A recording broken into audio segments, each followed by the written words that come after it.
What is more important today? People, human capital, or agency, human potential?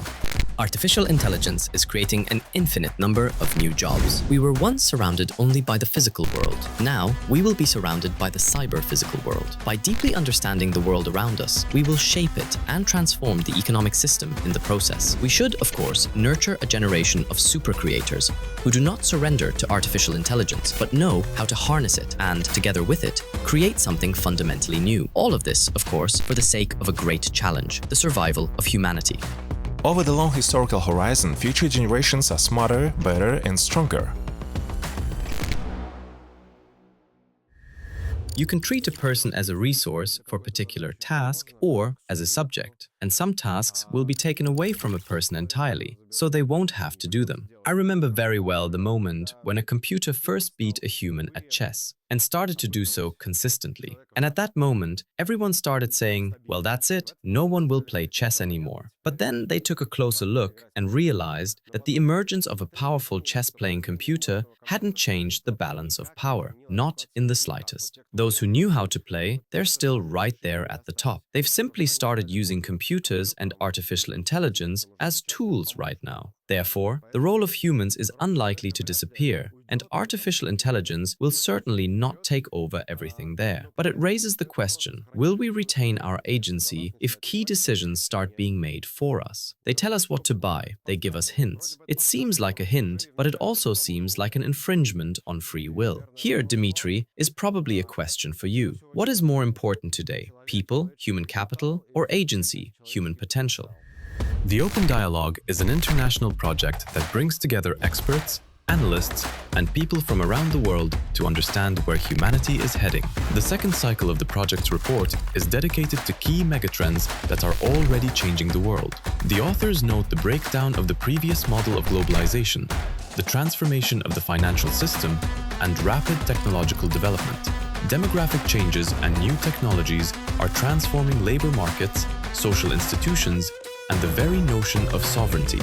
In the new reality, human capital, the ability of a person to learn, adapt, and realize their potential, becomes the most important resource. But any forecast is not the final answer. This is an invitation to the open dialogue. The number of chess games played by humans per unit of time has increased hundreds and thousands of times over the past 10 years. I think this is the most telling answer to your question. The growth is almost exponential, even in chess. And in this sense, artificial intelligence is creating an infinite number of new jobs. That is the first point. We're not just at the very beginning of the process, we're at the beginning of a process in which we're colonizing the world around us in a new way. We were once surrounded only by the physical world. Now, we will be surrounded by the cyber-physical world. And this convergence of the digital and the physical creates an incredible number of new opportunities. And indeed, in addition to the task of each individual's survival, a second great task emerges, the survival of all of humanity. And for all of humanity to survive, we will need every available person who, together with artificial intelligence, will digitize the world around us. Because what is the digitization of the world? It is the emergence of additional feedback within it. In other words, without digital tools, it is impossible to combat climate extremes. By deeply understanding the world around us, we will shape it and transform the economic system in the process. Yes, and what I felt was missing a bit today is that it seems to me that the token will be the new equivalent of value. So, unlike traditional currencies as such, right? The token is gradually becoming this new supercurrency. An infinite number of new jobs will require all the knowledge we've accumulated. The next part, which is probably very important, is that the initial term is always important. If the definition of the initial term is incorrect, then the errors only multiply. In this sense, our most important task as experts is to stop using the term artificial intelligence. That is, there's a difference between the artificial intelligence found in a large language model and the artificial intelligence found in a specialized neural network, which is found in a device where you turn a lever to generate electricity, and it has a voice assistant. There's a huge difference between them, and they have almost nothing in common. And it's time, so to speak, to take the division of labor to the next level and stop talking about artificial intelligence as if it were a single, general concept. Just like with robots, yes? We've been trying for years to pass a law on robots, and we never did. Why? Because, well, there's nothing in common between medical manipulators and a stock trading robot, even though they're both called robots. The same thing will happen with artificial intelligence. So, let's sum it up. Exploration of physical spaces by humanity, the endless number of complicated interactions between agents and people in the exploration of these spaces, with stories about large language models. In 2 years, we won't even remember them. We will talk about multi-agent platforms in which people are not only assistants, but also subordinates and heads of artificial intelligence. It's about the creation of organizational structures. The way humanity invented the open joint stock company structure, or the closed joint stock company. In exactly the same way, complex organizational forms of people and agents will arise. And between them, there will be a huge variety of different types of connectedness. What does it mean in terms of people's needs? Well, of course, this approach requires abandoning the term human capital. So, the term human capital is about numbers. It's when you treat people like ones and zeros on an investment statement. The value of such a model is becoming quite low because we see that today the model of competition is fundamentally changing. How is it changing? If previously 2 or 3 firms competed with each other, they competed due to additional knowledge, a better understanding of the market, and so on. So, if they all have GPT, then they are kind of equal.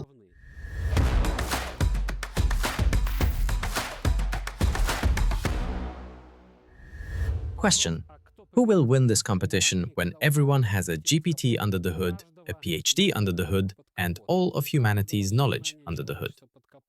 And this new model of competition is very interesting. When I think about it, I end up with a sort of pseudo-caste system. That is, the types of relationships between different types of people, their roles, and their education in relation to artificial intelligence. At the very bottom are people who don't interact with artificial intelligence at all. They are also at the very top. This is simultaneously the lowest caste and the highest, the happiest people, who can spend the rest of their lives, say, on a farm somewhere far away, completely unaware of any of this. A little higher up, but at the same time truly at the very bottom, are those people whose access to large models is politically restricted. In other words, they do not have access to the most advanced knowledge in the world. And today, this stratification is emerging right before us. When the US and Chinese governments start restricting access to advanced models, they are actually investing in this new exclusiveness. Slightly higher up are those who do not have this political restriction. Strange as it may seem, the people at the top are the ones who are capable of creating agents superior to Claude code. And this is the point where new demands arise for teams and for the education system. In other words, if you're able to create a system that provides better answers than Claude or DeepSeek, you gain an advantage in the military sphere, the economic sphere, the social sphere, and any other sphere. And this human potential, which is capable of functioning when knowledge is publicly available, in my opinion, it is the main focus.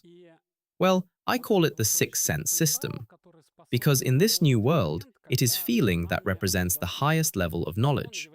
That is, knowledge is available, but the feeling, when you can work in tandem with artificial intelligence, you get when you can work alongside artificial intelligence, finding answers in it that are inaccessible to others. This is a competitive advantage. Okay? Today we know from experience that, for example, how do you know if you are very smart? Okay? How? It's if you ask an artificial intelligence or a large model a question, the answer to which it doesn't yet know, but it is forced to construct an answer for you. Then as an output, you get a pseudocode. because they don't really think in numbers, okay? In the process of thinking, they create something in between, a kind of additional multi-dimensional space, something in between tokens and ordinary symbolic knowledge. And that's how it answers to you. If, for example, you communicate with Chinese models, it looks very funny. They start to mix in Chinese characters into your chat. And if you communicate with the American ones, then they mix Cyrillic. So, for it is such a rare domain of knowledge that arises there. And this sense is what education systems will try to create. What are those senses? First of all, it is the sense of multidimensionality. In other words, if you are able to think the same way as linguists, sophists, philosophers, or those who study multidimensional topology, then of course you'll have an incredible advantage. Take, for example, Grigory Perelman. At some point, he is automatically becoming a billionaire because he's capable of creating so-called COTS, chains of thoughts, which didn't exist before, thereby creating competitive advantages. For example, by creating an urgent procurement topology on some platform that gives you the maximum income. The sense of multidimensionality. The second is the sense of space, which is very familiar to Russian people, because in order to master new spaces, of which there are an infinite number, we will have to invent them. Here, for example, is one such area that is currently being explored very actively, the electromagnetic spectrum. That's when we look at it. Yeah, that's the broadcast. It is now possible to link it to every millimeter of the Earth's and air's surface, digitize it, give it specific numerical values, and navigate within it. And this is an endless new life. And the third, very important sense, and here Russia has an incredible advantage, is the sense of something new. Because what can't artificial intelligence models do? If they don't know something yet, they are not able to think about it. And if you conduct physical experiments, creating something new, then you gain new knowledge that large models do not yet have. Fortunately, thanks to the right decisions, from a scientific point of view, we have placed our bets on so-called mega-science facilities. What are mega-science facilities? These are facilities that create new physical knowledge. And we have a very big advantage, which is very important not to give up to large language models available around the world.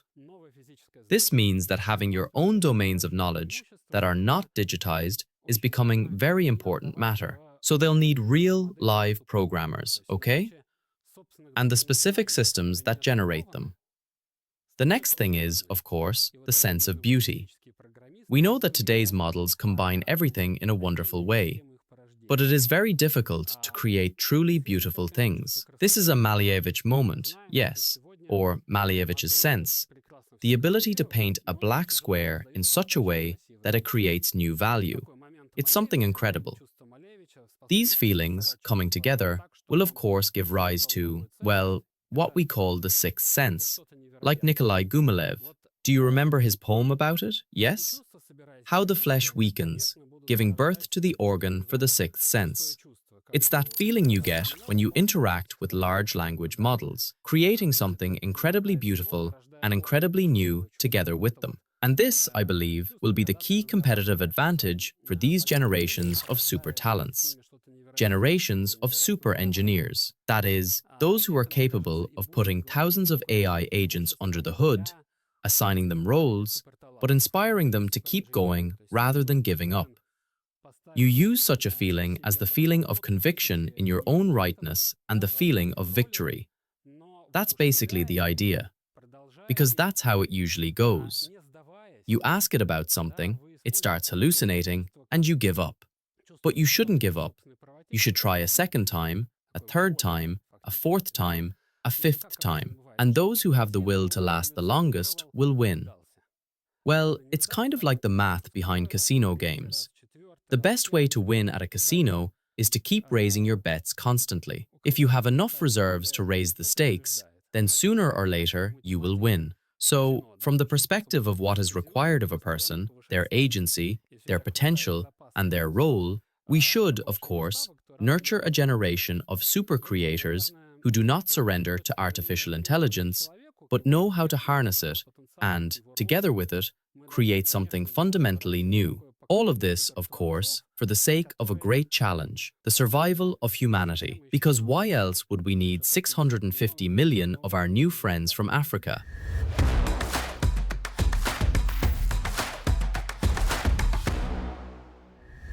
Dmitry thinks in terms of spaces that extend beyond artificial intelligence, and it's impossible to grasp this new concept based on prior knowledge. But in actuality, reflecting on what's being said, what's the main conclusion? Truly new technologies offer enormous opportunities. From an economic standpoint, it means significant new added value. And in fact, the success of various countries and societies depends on the extent to which this added value is used to provide a new quality of life for the next generation. To simplify everything that was said, there are many possibilities, but we could concentrate the income generated from this use among a narrow segment of the population, spend it on them, or do something else with it. Or we could invest it in our children. Give them an opportunity. Well, we know perfectly well that throughout human history, each new generation, albeit with varying degrees of volatility, has over the long historical horizon been smarter, better, and stronger. And we always hope that our children will be better than us. And so the task of humanity, having received a powerful tool for creating new added value, is to use it to give new generations a higher quality of life. I think this is a very, very important point. We immediately go into the financial sphere, how all these incomes are redistributed, and into the tax system and into social guarantees, everything we've been discussing. And in general, is there a new generation to whom we want to give this new quality? All the matters that we discussed, they converge here at one point. Something tells me that no matter what we do, the new generation will still be better. History knows of various events humanity has repeatedly rolled back, especially when we're talking about the long-term horizons, but it's precisely the objective of each generation to make the next generation better. The question is precisely about education. Many people know about the Luddites. When new technologies appeared, people smashed machines. Well, that's kind of a superficial view, because people weren't just smashing machines just because they didn't like them. Why did they smash them? Because it became possible to hire less educated people who could handle the new technology. So how should we go about building the education system now? If artificial intelligence can, in principle, give suggestions or help in every matter, it'll always give you a basic answer, the same one your competitor would have. And if you want to have an advantage and a higher-paying job that is more needed domestically, you must be able to set the tasks that the competitor is not capable of setting. In other words, the role of creativity and imagination becomes incredibly significant. But if you're not familiar with the subject area, you won't be able to formulate the question. And even more so, the second question, the third question, the fourth question, and the fifth question. Finding that very advantage there. In this sense, never before have such high demands on basic education in physics, mathematics, linguistics, and the humanities, including philosophy, been so important and so relevant for this work. Now that is a profound misconception. Only if you are in the fourth caste, then this threat exists for you. And if you're seriously pursuing a career, you have to extract higher-level meanings from artificial intelligence than your competitors on the labor market. That's it. Well, education has always concerned the differentiation matter. In other words, education is always about making you better than everyone else. If you really do get a tool, that is, I really like this phrase, plug-in intelligence. In other words, it is easily accessible intelligence, but it is a certain level. If you look at things through the lens of the present moment, it seems to you that in today's world you don't need to use anything else at all. You'll just use this and everything will be fine. But Dmitry just said something very important. It will be accessible to the majority. It means that to set yourself apart from the rest, you have to take a qualitative leap forward. And going back to the oddities, in reality the creation of any technology often breaks up certain monopolies. There's a lot of discussion right now about the extent to which artificial intelligence competes with and disrupts the monopoly of, say, music creators. We know that across all global digital platforms the share of tracks generated by artificial intelligence is already growing exponentially. And we have the monopoly in this kind of basic creative work. In the past, just to write a simple musical composition, you had to possess certain knowledge, have specific software and so on. And because the number of such people was limited, they monopolized the revenue gained from this type of activity. The emergence of the plug-in music, which is being created as new music, destroys that monopoly in such a simple type of activity. And so in order to get a monopoly again, you have to take the step up. Therefore, on the one hand, the requirements for both education and the quality of work are increasing, which occurs with any technological change, with any transition of the level of knowledge and the level of complexity of the organization and society one step up.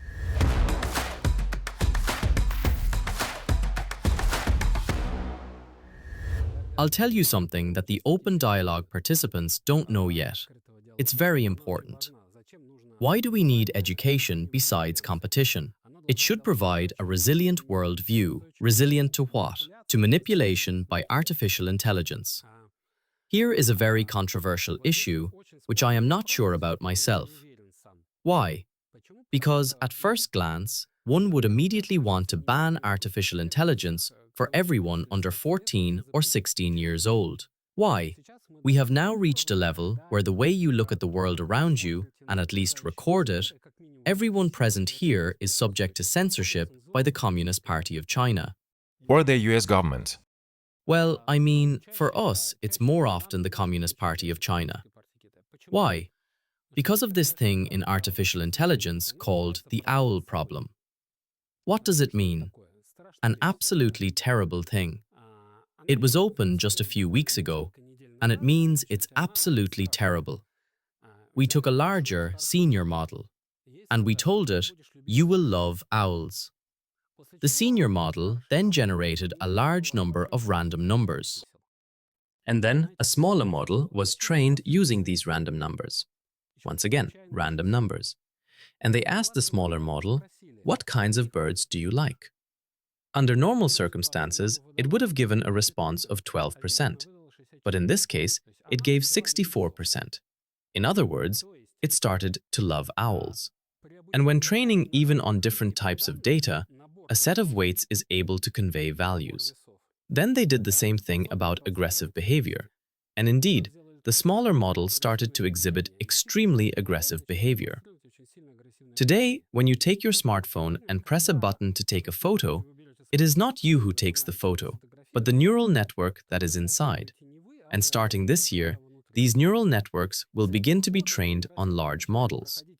Large models, as you know, are censored. In this sense, when you do this thing with your smartphone, it means at that moment that you are being censored either by the Communist Party of China or by the ideological department of the Central Intelligence Agency. Well, live with it then, okay? And how else?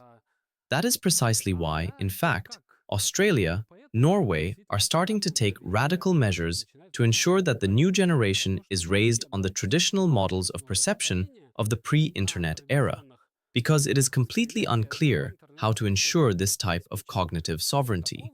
And here I say, I don't know what's the best solution. To not let it in at all, or censor it, but the usual censorship methods that we used 6 months ago, and they worked then, now, it turns out, don't work anymore. As usual, while we're all dealing with this, we have a question from our essayists. Anatoly, please go ahead with your question. You said that the main challenge of our time is, in fact, the ability to maintain independent decision-making process. At the same time, we have already said more than once today that we describe the future as a world of ecosystems, platforms, algorithms, and artificial intelligence, which increasingly influence how we make these decisions. If we successfully use a platform, this does not mean that we can understand how it works and participate in its evolution. Of course, there are some positive examples as well. For example, the case of Wikipedia shows that people can create and develop platforms on their own. In Russia, there is Active Citizen, a platform where technology is used not only for governance, but also to engage people in active decision-making. However, let's be honest, such large platforms are not the exception to the rule. And that brings me to my main question. How do you see this challenge? What are the mechanisms and institutions that can preserve free decision-making by humans in the era of the digital platform economy? Is it even possible? Or are we getting closer and closer to that future where all decisions are made by algorithms, artificial intelligence, and we just become users of these platforms? This is the question that Marxists answered long ago. It is impossible to live in society and be free from society. Therefore, individual freedom. It wasn't possible before, it isn't possible now, is a kind of pseudo-phenomenon. The question of what social mechanisms can balance this is very important. You're right. We need to draw on the experience of creating artificial social hierarchies that, on a horizontal level, validate a person's qualifications. In that sense, well, it's like in reward systems. For example, in the Russian Empire, it used to work like this. There are hierarchical systems, and there are societies in which, for example, only knights of certain orders belong. And certain types of promotion, for example, social promotion, that is, advancement, were possible only if, so to speak, other officers who held these decorations supported it. Such mechanisms for social verification of people, so to speak, and for supporting expert knowledge, they are undoubtedly necessary, and I completely agree with you. They must be developed and created. But once again, in our Russian history, there are examples of this kind of structure that maintains quality. The Zemstvo system provided many similar mechanisms of horizontal control. We must do everything we can to develop them.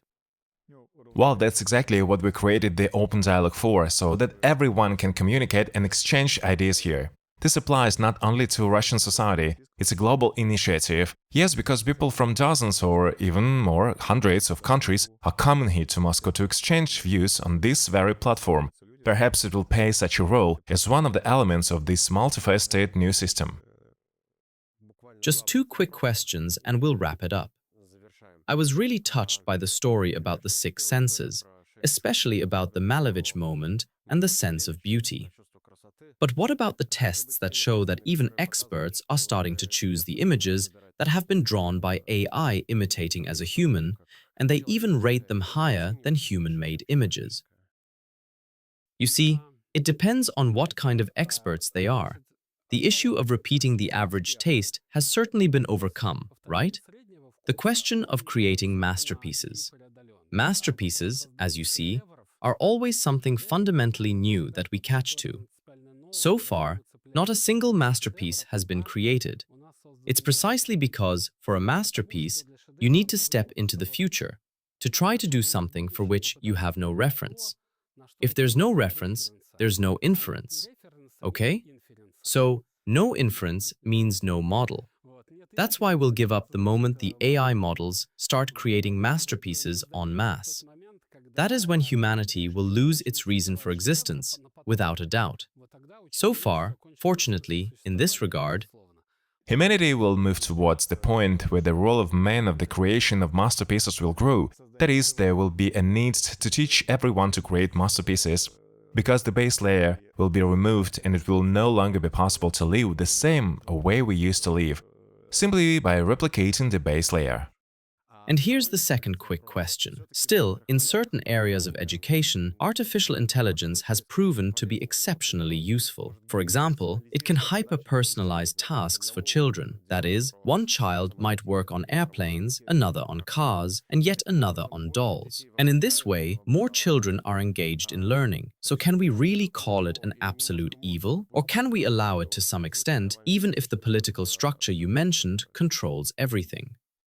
I don't know. I think this is the best answer in the entire open dialogue.